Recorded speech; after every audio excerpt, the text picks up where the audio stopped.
남왕국 유다는 영토와 인구 면에서 북왕국보다 훨씬 작은 나라였습니다. 정치적으로 보면 유다는 약했고 군사적으로는 늘 위태로웠으며 국제정세 속에서 주도권을 쥔 적이 거의 없었습니다.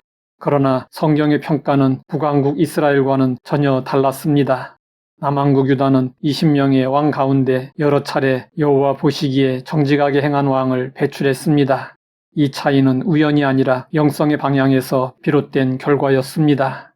남왕국 유다의 중요한 특징은 하나님을 완전히 버리지 않았다는 사실입니다. 유다의 왕들 역시 우상 숭배와 타협, 정치적 계산에서 자유롭지 못했습니다. 그러나 북왕국과 달리 유다는 예루살렘 성전과 다윗 언약을 끝까지 중심에 두었습니다. 성경은 남왕국 왕들을 평가할 때 이 기준을 반복해서 사용했습니다. 그의 조상 다윗과 같이 여호와 보시기에 정직하게 행하였더라. 왕들의 기준이 되고 있는 다윗은 적지 않은 죄를 범했습니다. 따라서 이 표현은 왕의 완전함을 뜻하는 것이 아니었습니다. 핵심은 다윗에게 허물이 있었지만 그가 하나님 앞에서 살기 위하여 애쓰고 노력했다는 것입니다. 다윗은 하나님을 바라보며 체험의 중심을 끝까지 하나님께 두었던 보기 드문 믿음의 왕이었습니다. 유다의 선한 왕들 아사, 여호사밧, 히스기야, 요시야는 모두 같은 공통점을 지닙니다. 그들은 위기의 순간마다 군사력이나 외교보다 말씀과 예배로 돌아갔습니다. 아사는 나라가 위기에 처했을 때 먼저 여호와를 찾았고 온 유다로 하여금 하나님과 언약을 세우게 하며 예배와 순종으로 개혁을 이끌었습니다. 여호사밧은 전쟁의 위기 앞에서 백성과 함께 금식하며 여호와께 묻고 레위 사람들로 하여금 찬양하게 하여 하나님의 구원을 경험했습니다. 히스기야는 아수르의 위협 앞에서 성전에 올라가 하나님 앞에 서류를 펴놓고 기도했습니다. 요시야는 율법책이 발견되었을 때 옷을 찢으며 회개했습니다. 이러한 점이 남왕국과 북왕국을 가르는 결정적인 차이였습니다. 북왕국의 왕들은 하나님 앞에서 단 한 번도 자신을 비우는 일이 없었습니다. 그러나 남왕국에는 비록 완전하지는 않았지만 자신을 낮추고 돌아설 줄 아는 왕들이 있었습니다.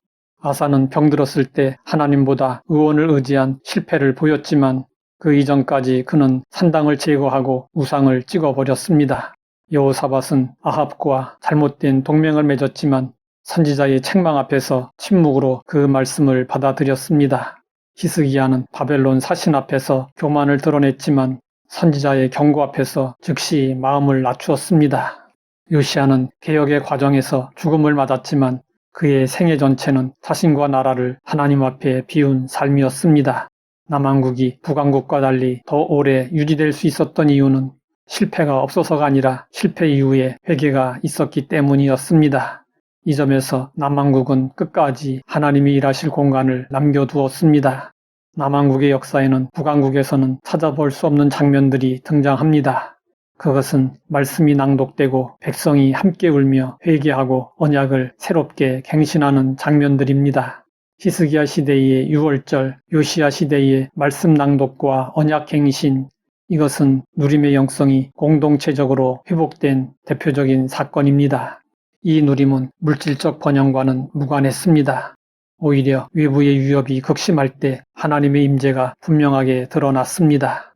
누림은 문제가 없는 상태가 아니라 문제 속에서도 하나님이 함께 하신다는 분명한 인식입니다. 남왕국의 누림은 잠시였고 항상 위태로웠으나 분명히 존재했습니다. 남왕국도 주전 586년 바벨론에 의해 멸망을 당했지만 남왕국은 멸망 이후에도 끝이 아니었습니다. 바벨론 포로 이후 말씀을 중심으로 다시 일어날 수 있었던 이유는 그들에게 누림의 기억이 남아있었기 때문이었습니다. 남왕국 유다의 멸망은 우리에게 중요한 신학적 질문을 던집니다. 유다에 선한 왕들이 있었는데 왜 유다는 무너지게 되었는가? 성경의 대답은 분명합니다. 왕 개인의 영성은 있었으나 백성 전체의 영성으로 이어지지 못했기 때문이었습니다. 회개는 있었지만 생활의 변화로 이어지지 못했습니다. 가장 중요한 사실은 남왕국의 마지막 왕들은 한결같이 말씀을 멸시했고 선지자의 경고를 무시했습니다. 이때부터 유다는 북왕국과 같은 길을 걷게 되었습니다. 체험은 흐려졌고 비움은 사라졌으며 누림은 기억 속으로만 남게 되었습니다. 남한국 유다의 영성은 희망과 경고를 동시에 담고 있습니다. 하나님께 돌아갈 수 있는 길이 언제나 열려 있다는 희망, 그러나 그 길을 지속적으로 걷지 않으면 결국 무너지게 된다는 경고입니다. 남한국 유다는 완벽한 왕국이 아니었습니다. 그러나 회개하고 돌아올 수 있었던 왕국이었습니다. 돌아올 수 있었기에 성경의 계보와 약속은 이 왕국을 통해 이어져 갈 수 있었습니다. 그래서 남한국의 역사는 북왕국처럼 완전한 실패가 아니라 돌아섬이 가능했던 영성의 역사로 오늘 우리 앞에 놓여 있습니다.